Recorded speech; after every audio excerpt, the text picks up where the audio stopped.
Hey, what is up everyone? Welcome back to another Gunpla unboxing, and today I'm taking a look at the Destiny Gundam right here. As usual, when it comes to an unboxing video, the main purpose of this is if you have any questions you want answered in the review, which will be coming up very soon I might add, drop them down in the comments and I'll get to them in the review. But anyway, let's take a look at this. But first, once again, this video right here would not be possible without those awesome people over at Hobbylink Japan. So if you do want a Destiny Gundam Revive of your own, then check out that link down there in the description. Now, let's get this open. So first off, there's the front of the box, and this is so glossy, it's really hard not to get a glare on this. But anyway, there is absolutely no denying that this looks so awesome, and it is giving us a bit of a prelude to what comes in the box. So without further ado, let's just check out the sides. So first off right there, we've got a front and rear image of what this will look like once it's out of the box and snapped together. So far so good. Sliding it over, and this is what I was talking about when I was mentioning the prelude on the front of the box.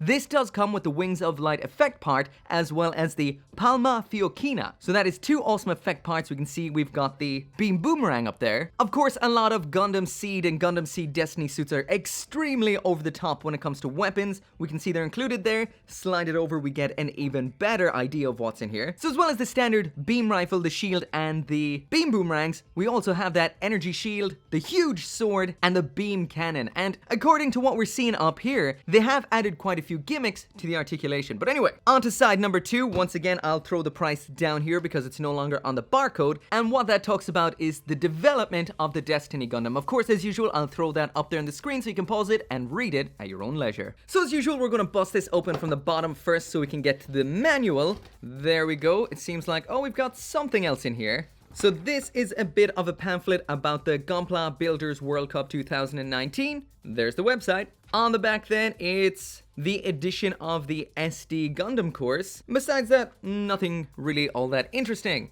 Onto the manual. Move this out of the way for now, and I'll mention that this is one weighty high-grade box. For the size of it, this weighs a lot more than you'd think. Can't wait to check out the runners. But anyway, onto this. So there is all that info on the front in case you want to see that. Round here on the back, first off, we've got the color guide, as well as a few more blurbs on here. Something about the Destiny Gundam, as well as about the high energy beam cannon, Solidus Fulgor beam shield generator, the Flash Edge 2 beam boomerang, Palma Fiocchina beam cannon, and the Arendite beam sword. Man, those are some names. But anyway, all that information is up there right now for you to check out. And finally, we've got another blurb down here. And this seems to be just a description of a scene from the anime. Once again, up on the screen. As this is just a high grade, there's nothing all that interesting inside the manual besides the instructions themselves.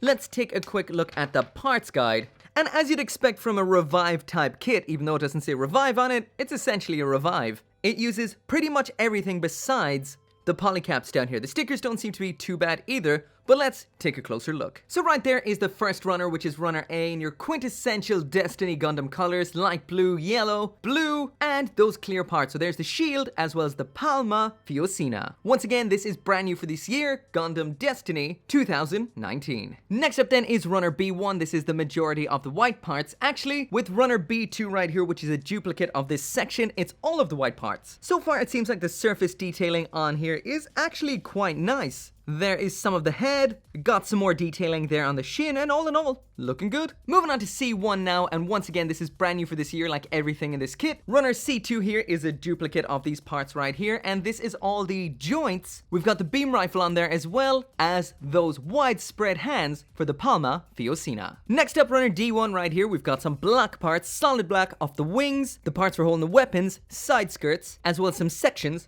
from the shield. Runner D2 there in that khaki green. This is mainly for that beam cannon. Next up in here then we've got runner E1. This is a lot of the wings right here, and combined with runner E2, which is essentially the same runner, just missing this segment up here. Those are all the red parts from the kit. So last of the standard runners here is runner F, and this is the most impressive aspect about this relatively cheap high grade. Runner F here, of course, is the Wings of Light as well as the other beam effect parts, which all in all look great. Vigorous, maybe? But either way, without a doubt, this is a fantastic addition. I love the way These have all the holes in them and everything that makes them look like actual gushing energy as opposed to one big plate with points on it. All in all, this is cool. As for the polycaps in here, it's PC002, which is from all the way back in 2003. I guess if it ain't broke, don't fix it. Hopefully this ain't broke. The foil stickers included in here actually aren't all that bad. Number 1 is the eyes, 2 is the head camera, 3, those yellow ones right there, those are for color correcting these segments on the shield. And lastly, those 4 red ones right there, they are for on the bigger weapons that go on the backpack. So pretty much here and here, that's it. So all in all, it could be a whole lot worse. This isn't so bad. So that right there is it for the unboxing of the high-grade Destiny Revive, but not Revive. Anyways, usual, if you want to ask any questions you want answered in the review, drop them down there in the comments. I'll make sure to get to them in the review. Of course, so far this is looking pretty cool. The best aspect definitely is the included effect parts. That is something I absolutely love to see, especially in a kit that doesn't go above 2,000 yen. But anyways, always, thank you so much to Hobbylink Japan for sending this on to me. If you want one of your own, there's a link down there in the description. As always as well, make sure to come back for the review, and I'll see you next time.